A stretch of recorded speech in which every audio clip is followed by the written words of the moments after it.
Hello there.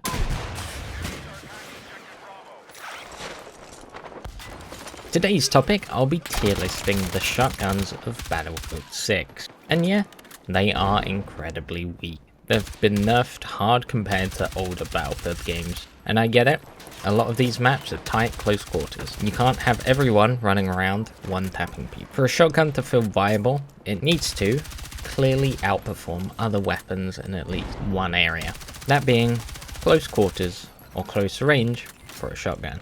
Right now, they just don't. Other guns already have insanely fast time to kill. Some will delete you in an instant, or feels instant. 2-hit headshots or a few rapid hits anywhere and you're gone. And what makes it even worse is they can be good at range. They are good at close up. They have a fast reload. Meanwhile, shotguns, or maybe a one-hit, have a slow reload, are extremely limited by their range, and are incredibly inconsistent. So picking a shotgun feels like a disadvantage. That's not balance, that's just really bad game design pretending to be balanced. Shotguns in older Battlefield games had a role. These, not really. So with that in mind, I'm going to tier list them using different attachments and judge them as a whole. And if shotguns are going to compete, they need a faster TTK up close. Which brings me on to the DB12. This is by far the worst gun in any Battlefield game imaginable.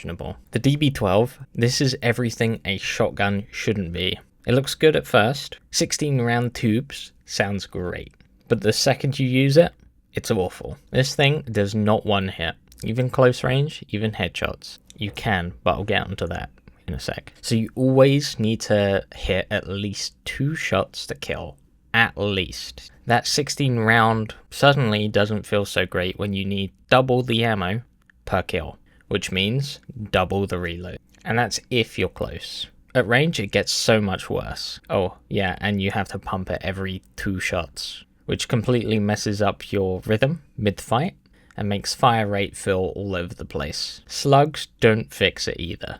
Yeah, you can one-shot headshot, but only at a stupidly close range. At 10 meters, it does 6-7 damage. Which means the one-shot range is anything below 1 meter 16. At that point, you're in Joe Biden's sniffing distance range. The only way you're getting kills with this is shooting people in the back or finishing off already damaged, injured enemies. But yeah, I started to do better with it for some reason whatsoever. But even then, the pistols were better, you know, the pistols that are notoriously pretty bad. This gun feels like it was nerfed into the ground to just avoid any kind of complaints. Almost every single gun in the game is significantly better than this. If you enjoy suffering, go for it. This is a very easy and clear F tier. Oh no, no.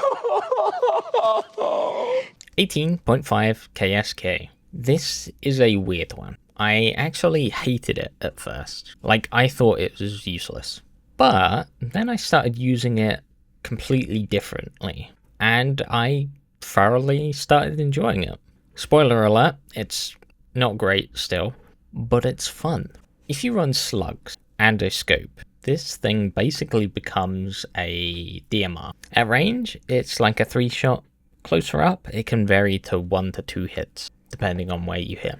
And unlike the DB12, you can actually spam it consistently without needing to pump, alongside a detachable magazine, so you don't need to load in individual shells. Now, attachments.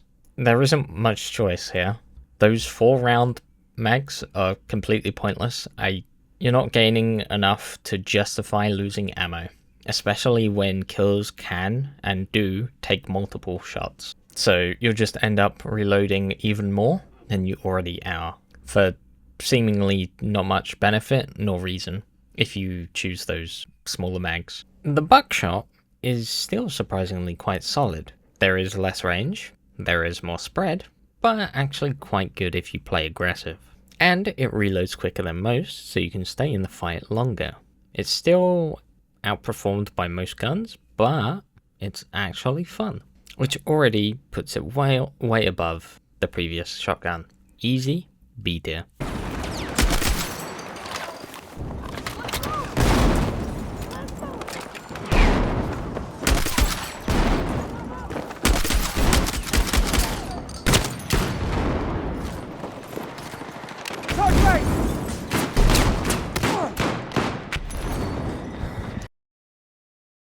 M1014. Now we're getting into something that's actually more usable and viable. This thing can one-shot to the body.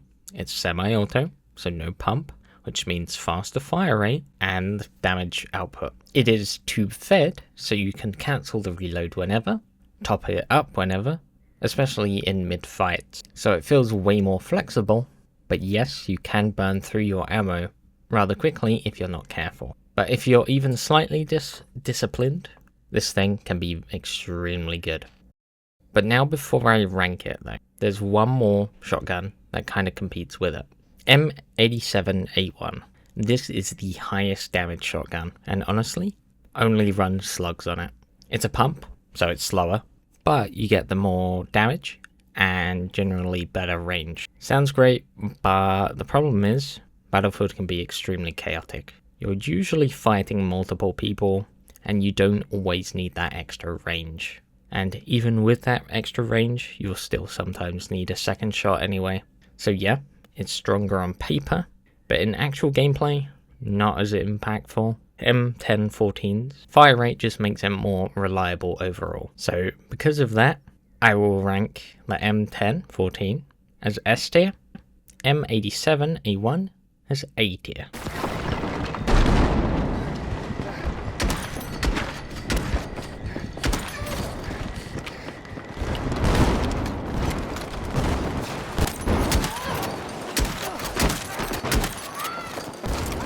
Now with everything considered, I think to fix the shotguns, I think it comes down to attachments. To put bluntly and simply, the current pool of attachments available for shotguns do not drastically change the shotgun in any way. The only big difference is slug or buckshot. I think it can easily be adjusted and added to, for example, adding duckbill chokes, full chokes, all the different barrel attachments instead of flash hider and suppressor. Those two don't change how the gun performs, or at least drastically. So in conclusion, and just to be clear, this is in relative to each other and not the other guns in the game, because most other weapons just still beat them, or are just simply outright better in every single way.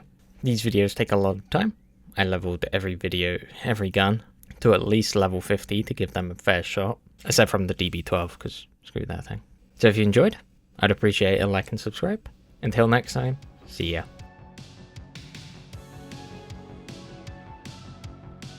Oh my god, bro.